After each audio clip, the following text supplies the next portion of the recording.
Today is all about the Rotary International Foundation and looking at, inward at our club and thanking our members and recognizing our members for their generosity.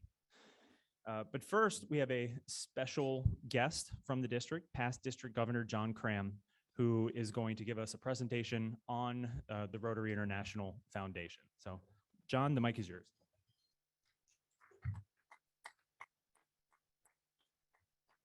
Thank you, President Matt. I love coming to this club. You guys are so engaged in this community that it's inspiring to people like me. So thank you very much what you do for this community. Now, President Matt didn't, I sent my bio out this morning to Adeline and she didn't get a chance. He didn't actually get my introduction. I'm going to be talking about Polio Plus today. And the reason is because I'm no longer the District Rotary Foundation Chair. I am the Zone Polio Plus and Polio Now Coordinator. Big deal. It did double my pay from being the DRFC. Now, may I have the first slide, please? Highly professional done work here. I did this last night.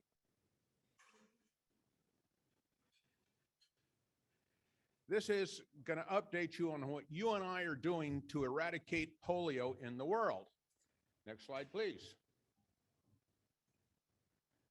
In 1979, you and I, whether you were Rotarian or not, at that time, made a promise to the children of the world that we were going to eradicate polio. And we're not doing too bad so far. Please. But quite honestly, I don't know where to go from here. You've heard all this stuff before. You know what good work we're doing. Next slide. I could show you lots of impressive statistics, but you've seen all these before. Next slide. For instance, you know that year to date, there have only been 2 reported cases of wild polio virus in the entire world. Yeah. One in Afghanistan and one in Pakistan. Giving vaccinations in those 2 countries is a bit of a challenge because there are people there that are really opposed to the vaccines and they kill the vaccine givers. Yeah, that puts a damper on things. The number of reported polio cases since 1979, when we agreed to eradicate it, has gone from about 1,000 per day to 2. Next slide, please.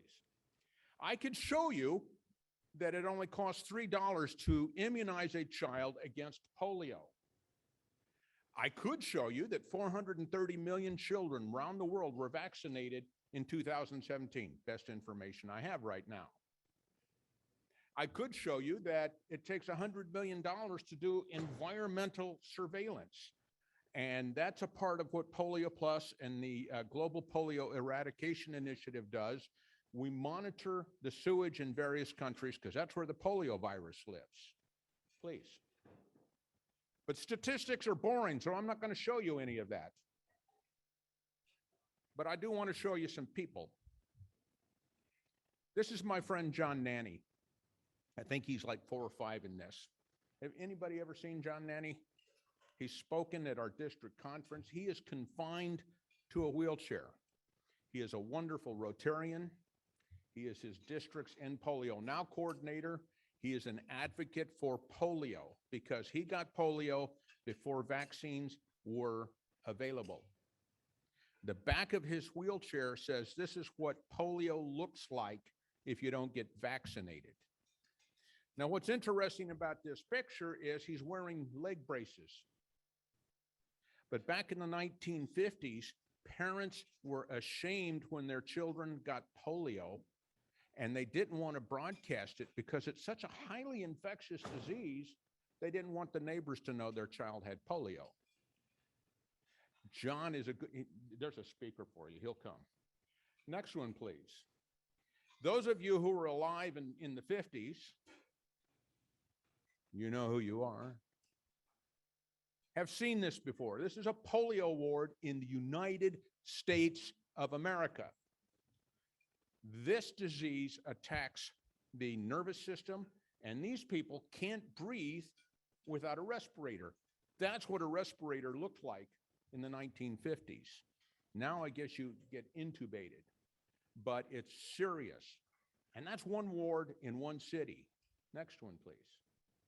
This is what polio looks like in Africa. These children all had polio, and they're living in a special school for children with polio. Notice their legs. They're all bent and crooked.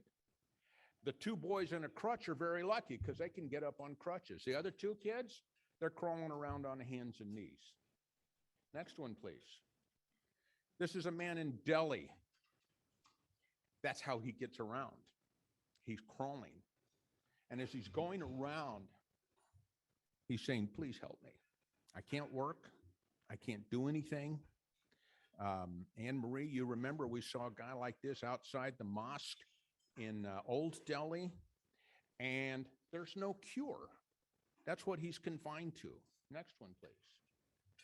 This young man in Africa is lucky because an organization that is near and dear to you and me, Rotary International, bought him this hand-driven cart so he can get around. Please. And polio is so easy to prevent. It's a vaccination. 2 drops once a year in a place that has polio virus around, and it's done. Kids age 5 and over. I was I met the Judsons on a trip to India, and I consider them, Anne Marie, my friend, and John was my friend. We're going around giving these drops to kids. And it makes you feel good knowing that your money, now we didn't get any of that money, we got ourselves over, but this money is being used to vaccinate kids, and my experiences with India.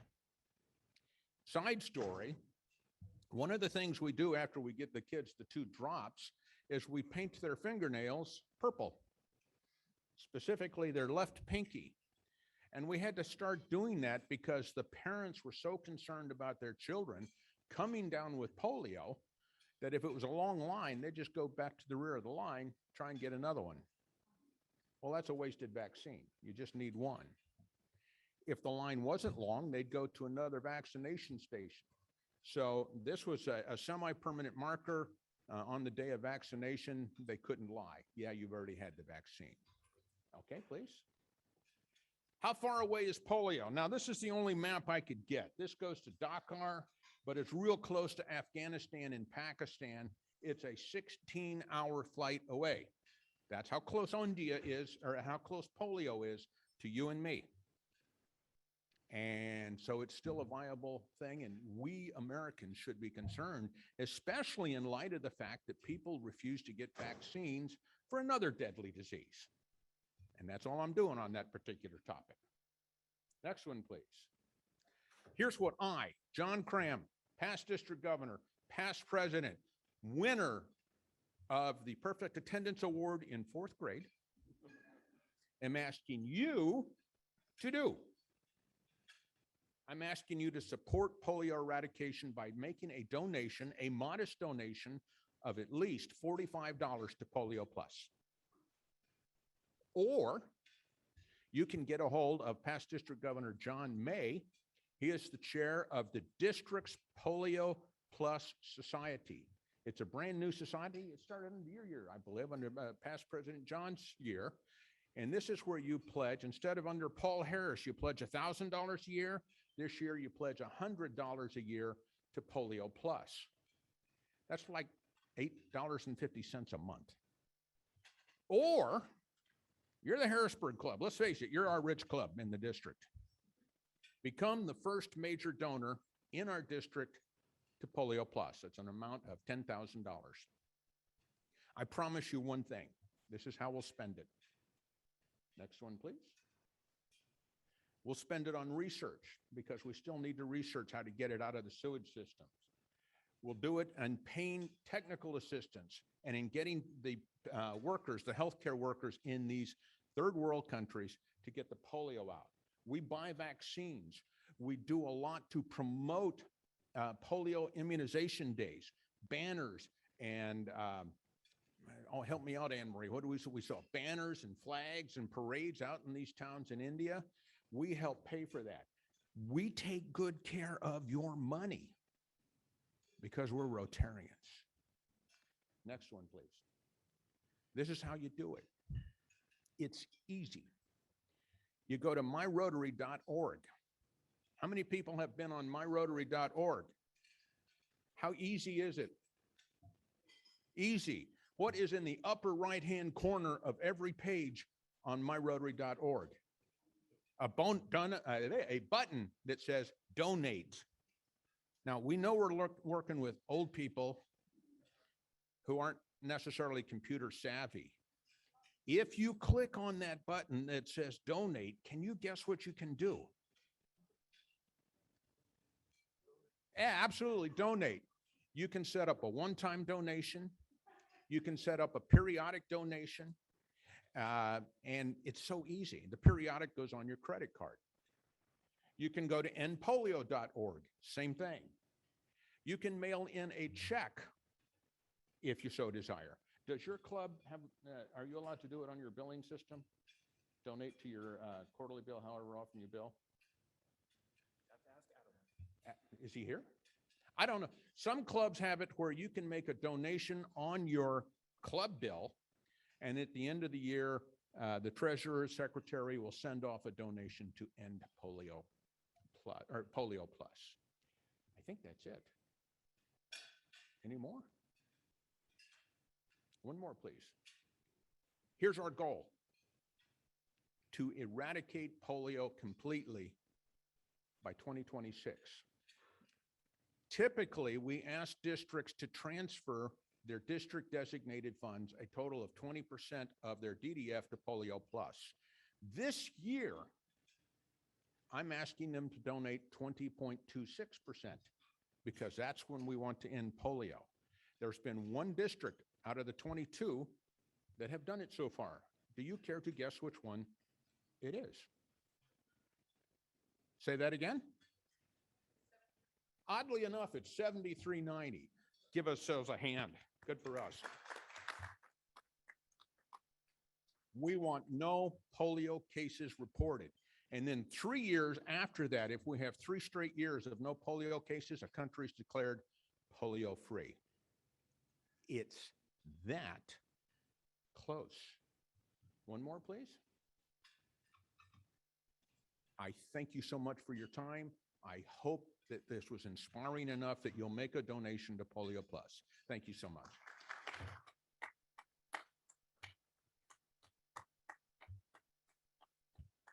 Thank you very much, John, for that great presentation.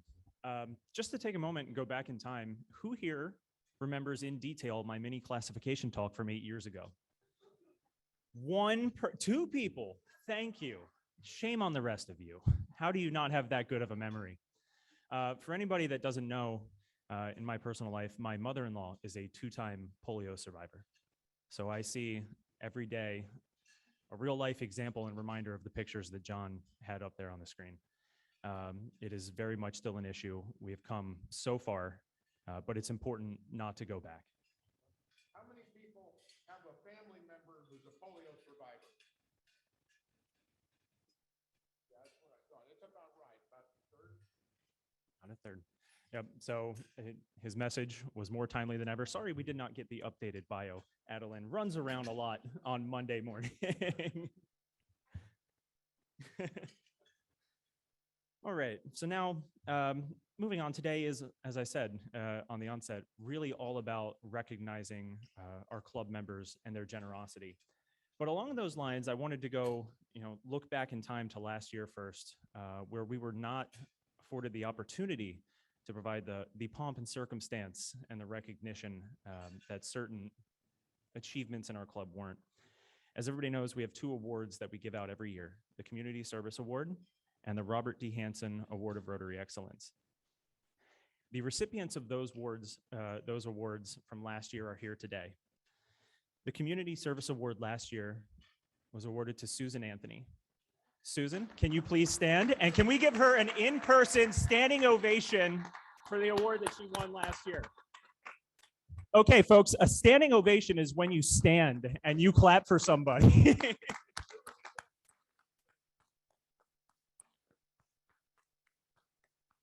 Thank you very much. And also in attendance here today is Ellen Brown, who was the recipient of the Robert D. Hanson Award of Rotary Excellence. Please stand for Ellen as well.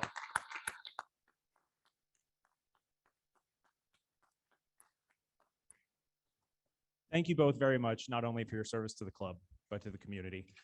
It's always, I thought it was very important. Last year, trying to hand awards out and have people accept them via Zoom just didn't have the right feel to it. So taking a quick moment to look back there is very important. Thank you both. Before we get into handing off this year's Paul Harris Fellowships, well, this year and last year's, there are a few other people here today and a few other donors that I would like to recognize. The first are Paul Harris benefactors and Paul Harris Bequest Society members. And these are people that have donated a certain amount in one lump sum to the Rotary International Endowment, or have left funds in their will or as in part of their estate to be given to Rotary. Paul Harris benefactors, Janice Black is here today with us, Peggy Grove, and Dr. Ski. Please, if you could stand, a round of applause for these people and their generosity. Thank you.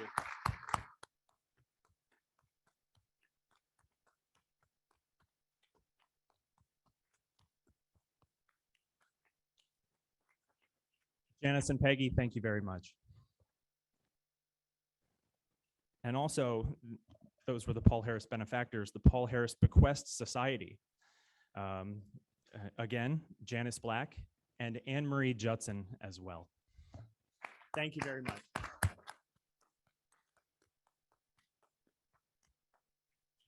And finally, the major donors. Rotary International does this interesting thing where you can get 9 Paul Harris Fellowships.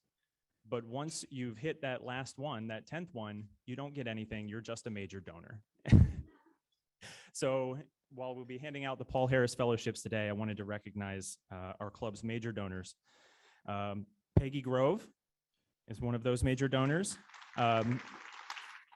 John and Anne Marie Judson over the years. So Anne Marie Judson, if you could please stand. And William Murray, who I don't believe is here today. But thank you to our major donors.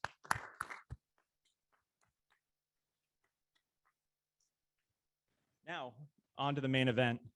Our Paul Harris Fellowship pins and awards will be handed out by our past district governor, John Anthony. Give us one moment here.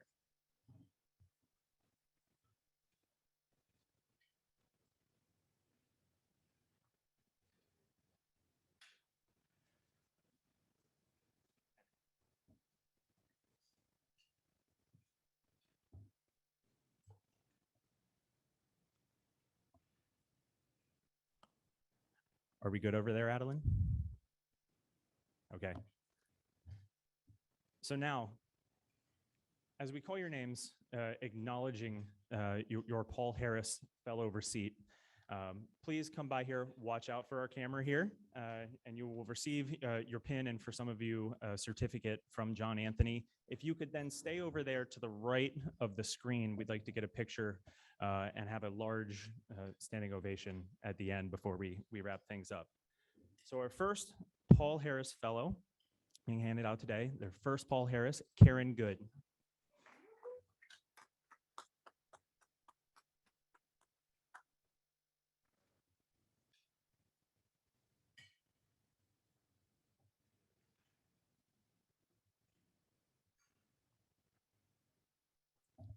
John Hickey.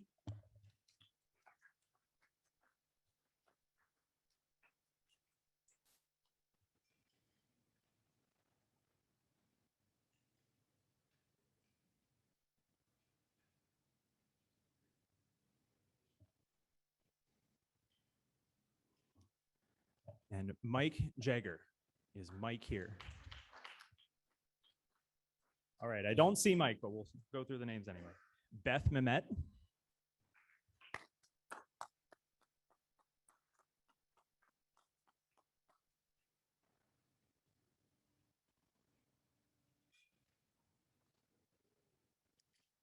Brian Ostella.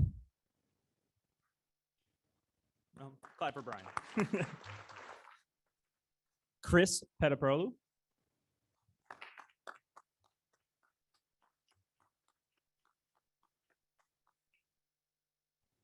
And Ted Reese.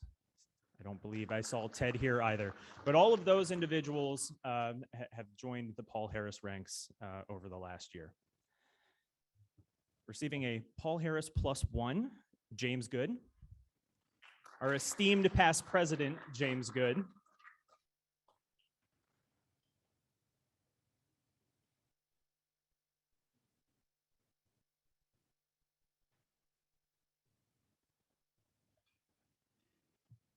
Mo Hassan, who I don't believe I saw him here either. Wendell Hoover. And Dick Stewart.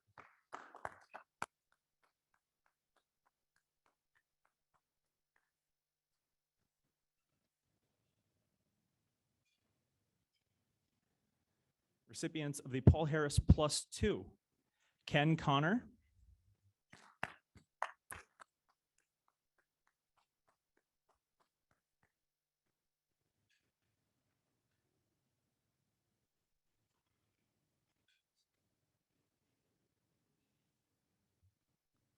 Ginny Roth.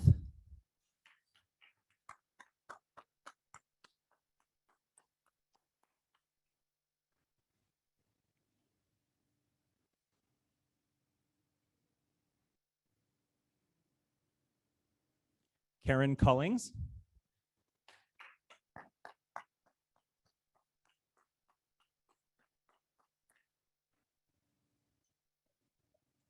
And Sam Levine.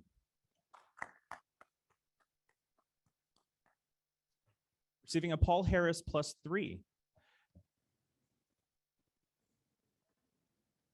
Who did I miss?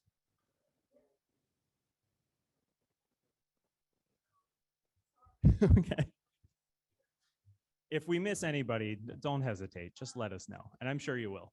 Paul Harris +3, Joan Dickinson.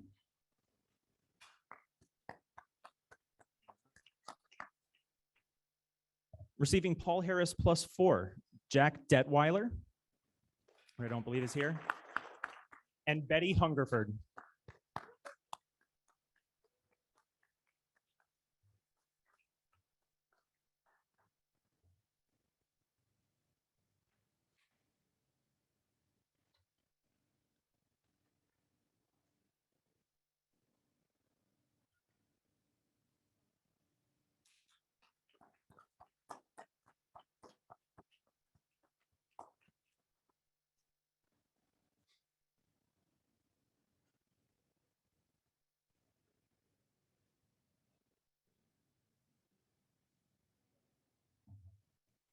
Receiving a Paul Harris +6, Janice Black.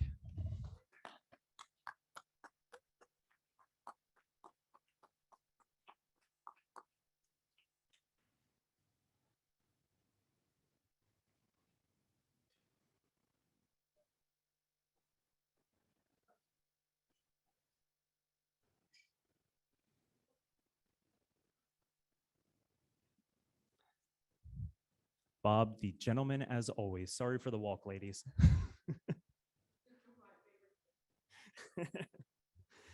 Receiving a Paul Harris +7, Dave Bedard.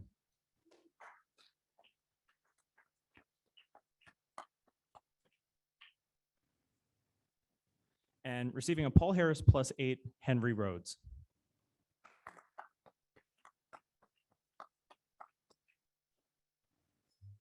And now a very special Paul Harris Award. We have with us today Anne Marie Judson. Please come up.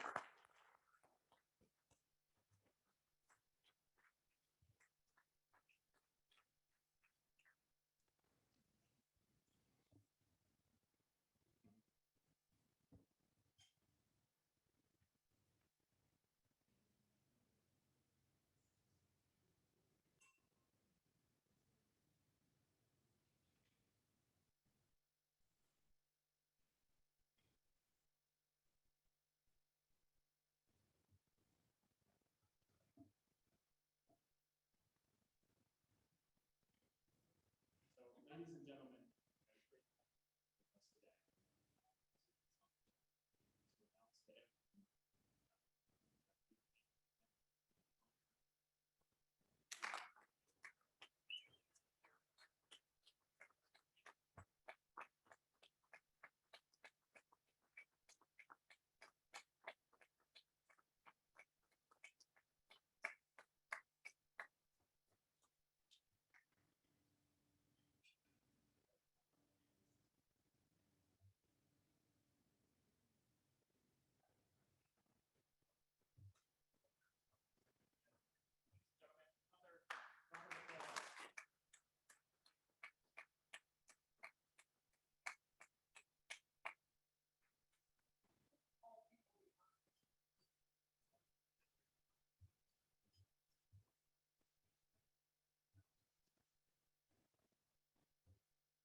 thank you all again for your generous support of the Rotary Foundation.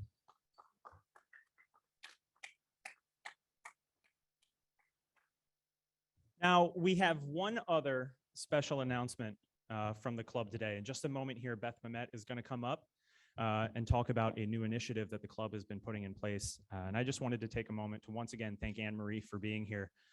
We know it's been a difficult year.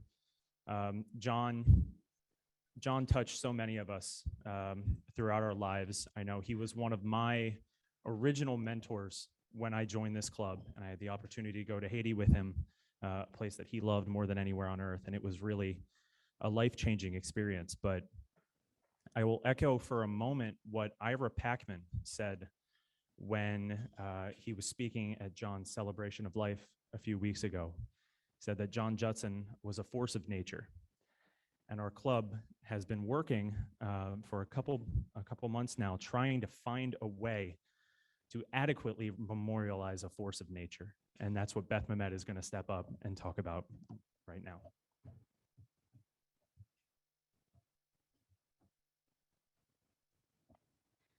Thank you, President Matt. Hello, Rotary. I can't think of a better time to tell you about the Judson Fellowship than on the heels of Anne Marie's honorary membership. A number of months ago, at a Rotary meeting, Andy Rebuck asked for ideas to remember our friend Dr. Judson. I was planning to meet up with a few Rotarians the following month and offer to do some brainstorming with them on the back patio of Chris Baldridge's home in Harrisburg. So this group included Chris, obviously, Jillian Byerly, Una Martone, Mary Oliveri, Paolo Oliveri, Lori Reese, and Ted Reese. And we came up with this proposal to remember Rotarians we've lost and to pursue the ongoing development of a membership whose diversity is reflective of the Harrisburg community. The club would encourage memorial gifts to the Judson Fellowship Fund. The fund would provide for a Judson Fellow every year. Judson Fellows would be new member prospects identified by club members or the club administrator and sent to the board for consideration every year in the spring. These new members would address club goals for diversity, equity, and inclusion, and would be invited as full members for 1 year, July to June. Everyone can recommend a potential new member for a Judson Fellowship by simply sharing their name with the board, along with a brief statement on why they're recommending them. Judson Fellows should address club goals for diversity, equity, and inclusion based on age, ethnicity, race, disability, religion, socioeconomic status, culture, sexual orientation, or gender identity. To generate enough annual income to provide for the fellowship, it's estimated that we'll need at least $23,000, give or take. Matt did the math for me. Right.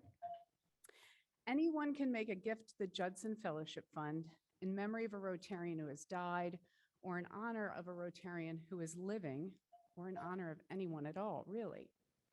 Once the fund was fully established, we could go on to provide more than one fellowship a year. With new names as suggested by the membership, we could do the Karen F. Snydership Fellowship Fund in the future. We've asked the Harrisburg Rotary Foundation to manage the fund, and the board would select the fellow. So no additional committees or administration would be recommended or put upon you or asked of you. Judson Fellows would be invited to complete all new member activities like any other first-year member. Other than that, there would be no additional requirements for our fellow. No speech, presentation, or formal thank you would be required. The Judson Fellowship Fund would build goodwill and better friendships in the community and within our membership by helping us to remember the contributions of Dr. Judson and providing a tangible action step to pursue DEI in the Rotary Club of Harrisburg. The board approved this proposal, but they wanted to make sure they had Anne Marie's approval. So Matt and I met with Anne Marie on July 2nd, and she not only approved of the proposal, but she pledged the first 2 gifts to the fund, one in honor of Betty Hungerford.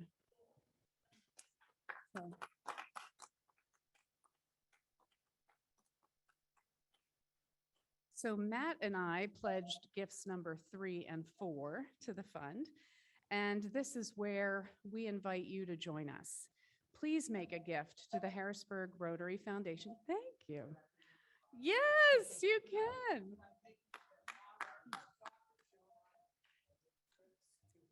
Oh, thank you. I didn't plan that.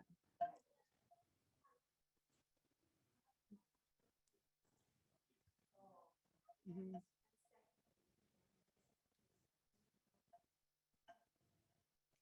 Thank you.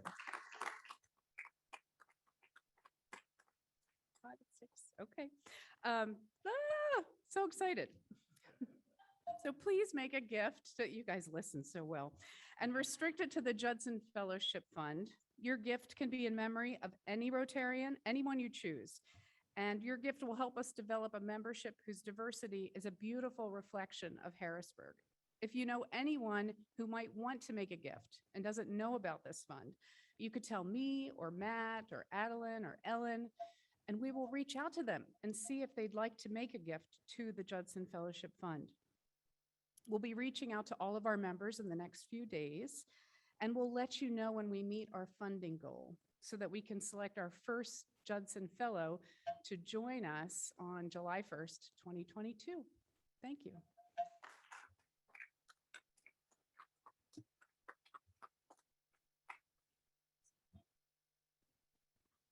Thank you very much, Beth. That is certainly exciting, and I'm looking forward to moving along with that and getting that first Judson Fellow in here to the club. One more time to everybody. You're going to have to talk with Beth about that. That one. Designated Funds Judson Foundation or Judson Fellowship. All right. Once again, thank you all for your seemingly endless support and your generosity in terms of supporting the Rotary International Foundation and its initiatives. So we will wrap things up here today with, once again, a reminder of the presidential theme for this year. Something I know Dr. John did better than all of us almost, is go and serve to change lives. Thank you all for coming.